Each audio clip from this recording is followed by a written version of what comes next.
morning, everybody. It is Dean Z speaking to you from my basement. Today, I want to talk to you about transcripts and the way law schools approach them. Specifically, we don't go through them with the fine-tooth comb that I think some people fear that we do.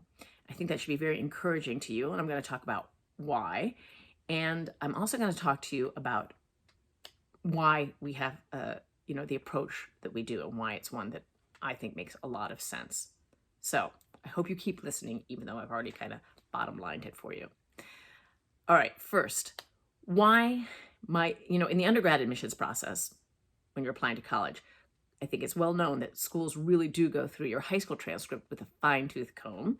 Why don't we do that in law school? There are a number of reasons. First of all, I think there's a low return on investment.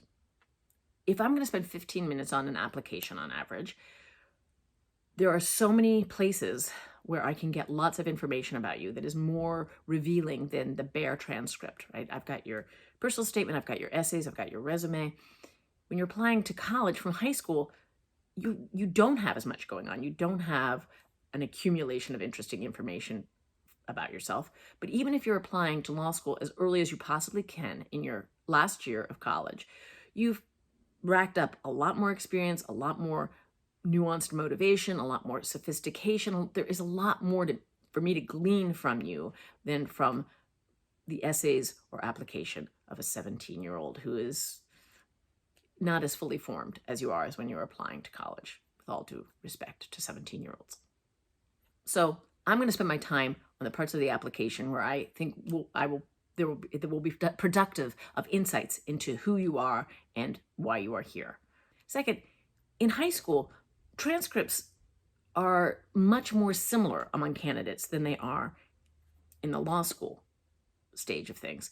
So everybody's taking the same courses, and there's just two axes of measurement to consider. So what's the difficulty level of the course and what's the grade? So everybody's taking chemistry. Did this person take AP Chem and get an A, and this person took General Chem and got a C? You can tell that person has a stronger transcript than the other person, right? That in law school, I'm looking at a huge variety of academic backgrounds, and in fact, that is one of the strengths of the law school undertaking, is that you're working with people side by side with people who have huge differences. So I just can't compare them in the same way. There's this thing that con law professors say, or at least this one con law professor told me this, where you're trying to compare two things that are not comparable, where he said, is that line bluer than this line is long? Maybe it's just me, but that's a kind of dorky law school humor that I like. So the point is, if I have a transcript that is, say, a physics major from Central Michigan who has a 3.2 and has taken coursework in a wide variety of areas of like liberal arts things, not just sciences, and I am comparing it to a person who is a sociology major at Kalamazoo, and they have a 3.4, and they've taken coursework that is very much focused on sociology. Like, is there one of those that is stronger than another one? Like, I don't think that's a comparison that makes any sense at all.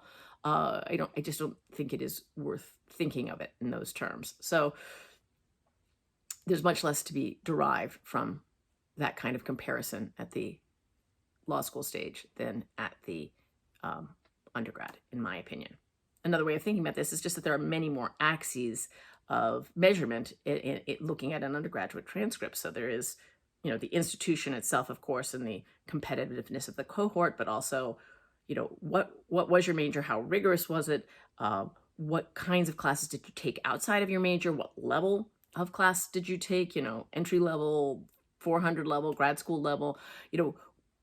There's much more going on. It is a much more complex undertaking. There's much less that we are capable of knowing and understanding about the transcript of a college senior than a high school senior. None of that is to say there is nothing to be gleaned from a transcript. So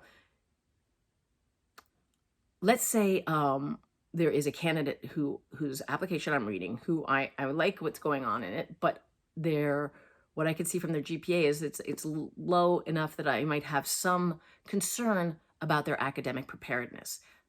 That might be a reason for me to dive a little deeper and see what I can learn from the pattern of grades there. Or contrariwise, so suppose it's somebody who has a very strong GPA, but from reading their application, I'm thinking maybe they aren't actually as academically ready as the 4.0 average that they have seems to suggest. Maybe that would be worth looking to see what kinds of classes they took. But even saying that, I think, reveals how hopeless the undertaking is, at least that last part, because how do I know what is a challenging course versus a non-challenging course? Sure, there are some markers, like if you have the 100, 200 kind of system that many colleges do, and you take a 400 level course in your first semester or a 100 level series of 100 level courses in your last semester, I can tell, like, okay, you're challenging yourself, or okay, you weren't challenging yourself. But it's a very limited sort of set of insights. Like every campus has disciplines that are stronger or weaker, professors who are harder or easier. There are no clear markers for that in a transcript. And there is, I think, just undertaking it is going to be a necessarily imperfect exercise and fundamentally unfair, because I will be missing huge amounts of information that are obscured, opaque to me. That brings me nicely, though, to the last reason why it's not really productive for law schools to go through line by line on your transcript. And it's because the Law School Admissions Council has done us the huge favor of giving us a lot of information that is readily digestible to us. And, we can quickly glean a lot from this one page of information that they give us. First of all, they will calculate two numbers.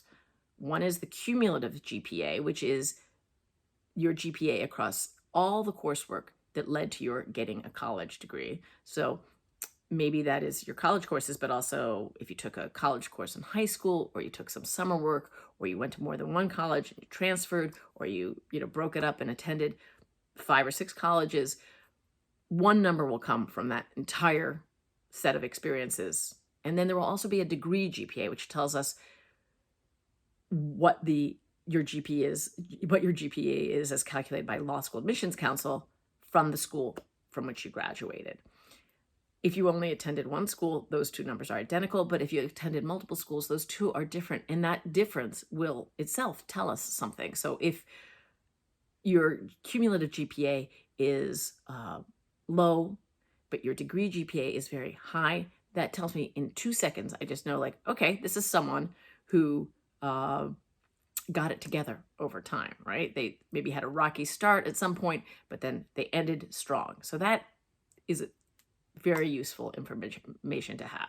Law School Admissions Council also tells us about general grading patterns at your institution. They accumulate the data for everyone who has applied to law school in the 3 years preceding your graduation, and they come up with the college mean GPA. So that gives me a little bit of information about grade inflation. They also break down how many A's, B's, C's are given out during that time in your institution. It's not hugely revealing because it doesn't break it down by major. It doesn't break it down by specific schools within an institution. So if you were in a major where the grading is much more difficult than another major, I can't see that, but it is some bit of useful information. I can tell at the extreme, some schools have a 3.0 college mean, a very tough curve, or even below that. It's very common at like Annapolis and West Point, for example. Other schools are at the other extreme end, where the mean GPA is, above 3.6. So at those extremes, I'm learning a little bit of something. Finally, the Law School Admissions Council standardizes all your grades on a 4.0 system. And this can be really significant sometimes. So let me explain that. Your LSAC GPA might end up being quite different from what your school says your GPA is. So, for example, at University of Michigan undergrad, an A+ is just worth 4.0. You don't get anything extra for an A+. and an A minus is 3.7. LSAC, though, says your A plus is worth 4.33. That's a huge jump. And your A minus is only worth 3.67. So that's a little bit of a decrease. And that's true for all the pluses and minuses. So this can end up making a big difference. A B plus at Michigan is 3.3, but LSAC says it's a 3.33. So you might want to check that out. I'm going to give a link below so you can see how that could add up to a significant difference over the course of an entire transcript. There are also rules about when LSAC will count a grade that may be different from your schools. So some schools will, if you've taken a class and failed or gotten a D, they let you retake it and they'll replace that grade in your GPA. LSAC is going to count both grades. So anyway, that is useful for the school's analysis. They also break it down term by term so I can see your pattern of grading over the course of your time. Now, I'd like to apply this with a lightning round of questions, but I've already been going on a long time, so I'm going to do that in a separate, distinct episode. For now, I'm going to wrap up this long section of discussion on transcripts and just say, if there are things that you want us to know, to discern from your transcript, you should spell it out in an addendum. I'll get into that more in the lightning round section.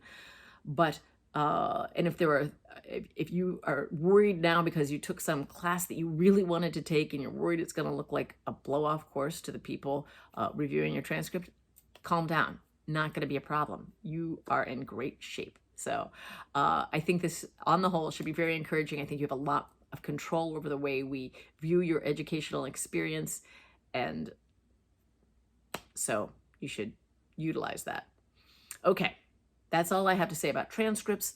Let us move on to the grammar section, but I'm going to take a slight detour today because I was recently reminded of a Latin phrase, which sounds like the dorkiest thing I've ever said in my life. But when I was in law school, we spent a lot more time with Latin phrases than I think they have become slowly less common in law for people to toss around, which is certainly good in terms of transparency and understanding what people are talking about. But when you know the jargon, it's fun to use it, right? So my favorite legal phrase is nunc pro tunc. I like it because, number one, it rhymes, and I think that's fun. But also, I really love what it means. And it means now for then.